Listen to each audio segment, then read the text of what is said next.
구독자 여러분, 그동안에 잘 지내셨습니까? 오늘도 말씀 앞에서 만나서 반갑습니다. 사망의 역사, 아담이 언약을 어긴 이후에 이 세상의 역사는 죄와 사망의 역사거든요. 사망의 역사가 진행되면서 도시가 형성이 되었고 사람들이 모여서 살아가니까 부딪히는 일이 잦았을 것 아니겠습니까?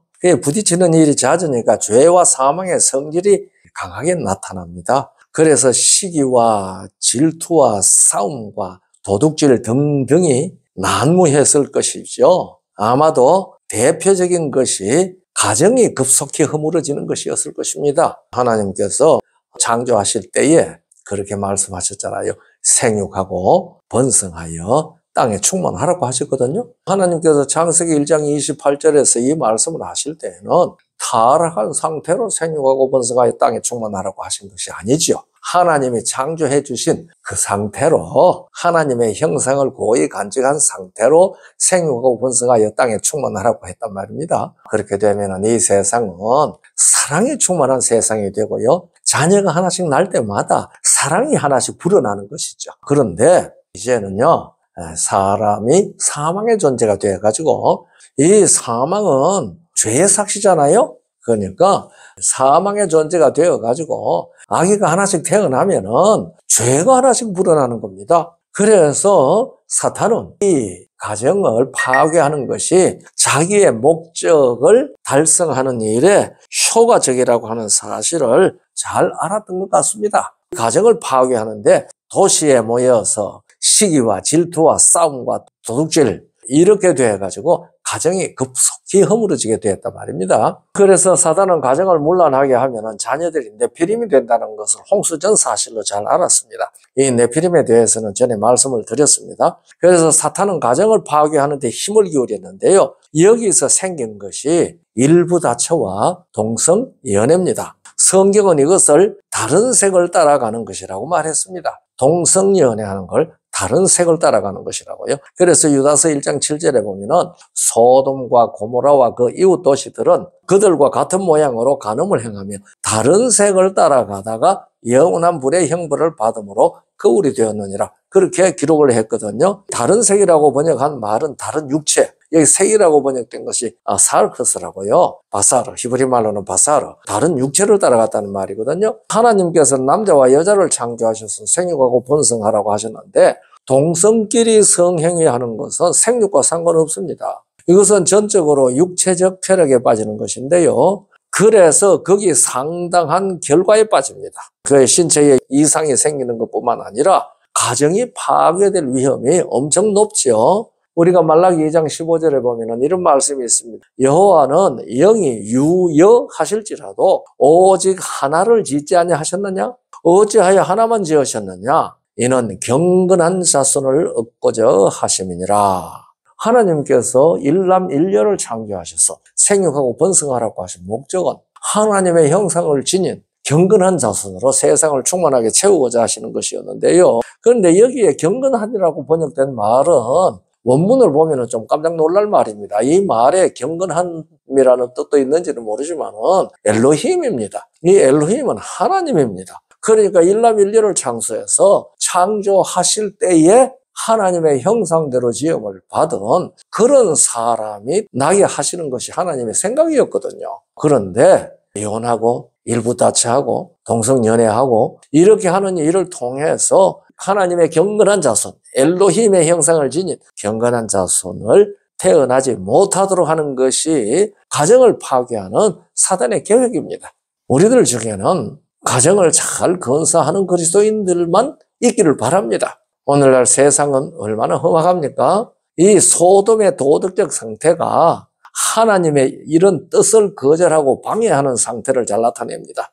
하나님을 공경하지 않을 때에는요, 공경하지 않는 사람 자체가 죄의 존재가 됩니다. 그래서 이 소돔에 나타나는 이런 현상은요, 죄의 존재가 된 사람에게 나타나는 흔한 현상입니다. 죄가 된 남자들은 성적 쾌락을 탐하는 존재인 것 같습니다. 죄가 탐하는 것은 하나님께서 가정에 여기는 겁니다. 그래서 우리가 레위기 18장 22절에 보면 이렇게 말했습니다. 너는 여자와 교합함 같이 남자와 교합하지 말라. 이는 가증한 일이니라. 또 레위기 20장 13절에는 누구든지 여인과 교합하듯 남자와 교합하면 둘 다 가증한 일을 행하면즉 반드시 죽일지니 그 피가 자기에게도 돌아가리라. 성경에 기록된 말씀을 제가 읽어드렸습니다. 요즘 세상에는요, 이런 말 하는 것도 두려운 세상 아닙니까? 그래서 이런 행위는요, 하나님의 창조 질서를 정면으로 대적하는 것입니다. 그러니까 가증하죠. 그래서 반드시 죽을 수밖에 없는 행위라고 하나님께서 말씀하셨는데, 소돔이라는 도시 전체가 이런 상태에 빠졌습니다. 소돔뿐만 아닙니다. 이웃 도시가 다 그랬습니다. 소돔, 고모라, 스보임, 아드마, 소알 5도시입니다. 이 5도시가 다 그런 상태에 빠졌습니다. 그러니까 롯이 그곳에 가서 그런 모습을 보고 탄식하고 마음이 상했는데도 거기를 떠나지 않았습니다. 왜 그런가 하니 도시의 편리성이 그의 발목을 잡았고 아내와 딸들이 그것을 좋아했기 때문일 것입니다. 그런데 도시는 죄의 소굴이 됐죠. 사단의 놀이터가 됐습니다. 거기 도시가 됐거든요. 그래서 하나님께서 죄의 존재가 된 사람을 흩으신 이유가 이런 데 있었는데요. 이 남색에 관해서는요, 사사기에도 기록되어 있습니다. 정말 처참하리만큼 악한 모습이 기록되어 있습니다. 사사기 19장부터 21장까지 사건입니다. 베냐민 지파 남자들도 이런 남색에 빠졌거든요. 그러니까 이 문제로 동족끼리 싸워서 베냐민 지파가 완전히 지상에서 사라질 뻔했습니다. 그러나 하나님께서 이스라엘을 앞두셔서 그 지파를 살아남도록 조처하셨습니다. 나중에 이스라엘의 첫 왕이 이 지파에서 나오고 바울 같은 충성한 사도도 이 지파에서 나왔습니다. 그러나 그들의 허물은 모든 사람들이 다 전멸될 정도로 악한 것이었습니다. 오늘날 이 세상이 바로 그와 같이 다 닮아가고 있습니다. 예수님께서 재림하시기 전에 이 세상의 사회상을 2가지 말로 아주 함축시켰었습니다. 그것은 노아의 때와 같다, 롯의 때와 같다. 이 2말입니다. 노아의 때와 같다는 말은 우리가 노아의 때가 어땠는지는 창세기 11장을 보면은요, 폭력이 난무했습니다. 폭력. 그렇죠? 그게 노아 때의 사회상이었습니다. 그리고 롯의 때는 이렇게 동성연애가 가득했습니다. 그러니까 예수님 재림하시기 전에 이런 일이 이 지구의 사회상이 될 것이라고 말씀을 하셨는데 오늘 우리가 바로 그런 모습을 우리 눈으로 목도하고 살고 있지 않습니까? 그러니까 우리가 아직도 호흡하고 의식이 똑똑하게 있을 때에 우리들은 생명의 길을 걸어가야 할 겁니다. 그런데 이런 일이 도무지 이상하지 않다고 로마서 1장 26절로 28절에 기록했습니다. 이를 인하여 하나님께서 그들을 부끄러운 욕심에 내어버려 두셨으니 하나님이 부끄러운 욕심에 내어버려 두셨습니다.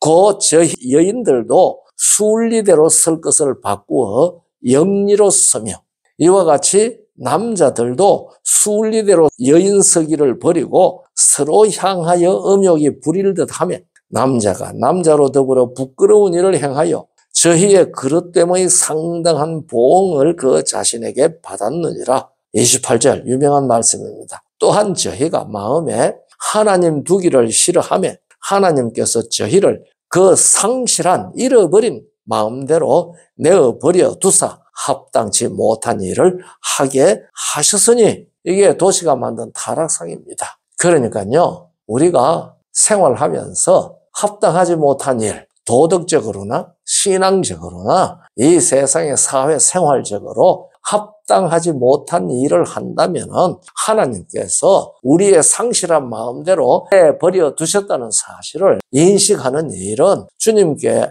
굴복하는데 유익한 생각 아니겠습니까? 우리 구독자 여러분도 이 말씀을 기억하시면서 정말 굴복해서 하나님 마음을 상실하지 않고 하나님을 마음에 모시는 그러한 사람으로 생명의 길을 걸어가도록 생명의 성령께서 주장해 주시기를 간절히 바랍니다. 감사합니다.